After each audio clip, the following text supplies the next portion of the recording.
ঘন্টার পর ঘন্টা দুধ জাল করে ঘন না করে অল্প একটু ট্রিক্স খাটিয়ে আমি এই মালাই আইসক্রিমটি বানিয়েছি খুব অল্প সময়ের মধ্যে। শুধুমাত্র 10 মিনিটেই আপনি এই মালাই আইসক্রিম তৈরি করতে পারবেন। এই গরমে যদি এই কুলফি মালাই আইসক্রিমগুলো বাসায় বানিয়ে খান তাহলে আপনি অনেক প্রশান্তি পাবেন। প্রচন্ড এই গরমে এই আইসক্রিম আপনাকে খুবই রিফ্রেশিং ভাইব দিবে। আর এই মালাই আইসক্রিমের টেস্টটা কোনো অংশে দোকানের কেনা আইসক্রিম থেকে কম নয়। আসসালামু আলাইকুম everyone, welcome to purple cooking and craft. তো চলুন আমরা মূল রেসিপি দেখে আসি। আমি এখানে জাল করা দুধ নিয়ে নিলাম 1.5 কাপের মতো। এই দুধটা কিন্তু খুব বেশি ঘন না, মোটামুটি গরুর দুধটা যে কনসিস্টেন্সিটা থাকে এরকমই 1.5 কাপ গরুর দুধ আমি এখানে নিয়ে নিয়েছি।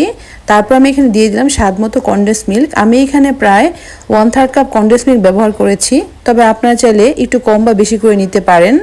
তারপর দুধটাকে ঘন করার জন্য আমি এখানে দিয়ে দিব 3 টেবিল চামচের মতো গুঁড়া দুধ বা পাউডার মিল্ক। এখানে দিয়ে দিতে হবে এলাচের গুঁড়ো। আমি এখানে আস্ত এলাচটাকে সামান্য একটু গুঁড়ো করে তারপর তার যে পাউডারটা আছে সেটা দিয়ে দিয়েছি। বাজারে যে কুলফি মালাইগুলো পাওয়া যায় সেগুলোতে কিন্তু এলাচের গুঁড়ো ব্যবহার করে, তা না হলে অথেন্টিক টেস্ট পাওয়া যাবে না। তারপর আমি এখানে দিয়ে দিলাম 2টা খেজুর। খেজুরটার বিচে ছাড়িয়ে খেজুরটাকে আমি ওই দুধের সাথে মিক্স করে দিলাম। আর এখানে দিয়ে দিব কয়েক ধরনের বাদাম। আমি এখানে পেস্তা বাদাম, কাঠবাদাম, কাজু বাদাম 3 ধরনের বাদামই অল্প অল্প করে ব্যবহার করেছি। সবশেষে এখানে 2 পিস পাউরুটি ছিঁড়ে তারপর এটাকে দিয়ে দিব।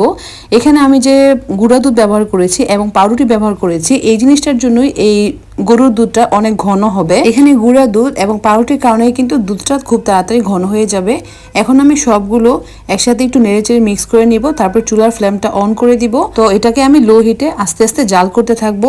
এই কুলফি মালাইতে আমি কোনো ধরনের চিনি ব্যবহার করব না, কারণ এখানে আমি যে কনডেন্স মিল্ক দিয়েছি, খেজুর ব্যবহার করেছি এবং পাউরুটি ব্যবহার করেছি, এই সবগুলোর কম্বিনেশনে এখানে আসলে নতুন করে আর কোনো চিনি ব্যবহার করার দরকার নেই। আইসক্রিমটা এমনিতেই মিষ্টি হবে। কিছুই না, জাস্ট 5 মিনিটের মতো ভালো করে একটু জাল করলে এটা ঘন হয়ে আসবে এবং এটাকে কিন্তু অনবরত নাড়তে হবে। এই সময় চুলার কাছ থেকে সরে গেলে হবে না, তাহলে নিচের দিকে লেগে যাওয়ার সম্ভাবনা আছে।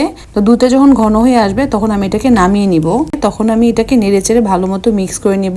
এখন যেহেতু আমি এখানে বাদাম ব্যবহার করেছি, খেজুরও ব্যবহার করেছি, এখন এই মিশ্রণটা কিছুটা ঠান্ডা হয়ে গেলে এটাকে আমি একটা ব্লেন্ডার জগে নিয়ে নিব, অথবা আপনি চাইলে গরম অবস্থায় এটাকে ব্লেন্ড করে নিতে পারেন।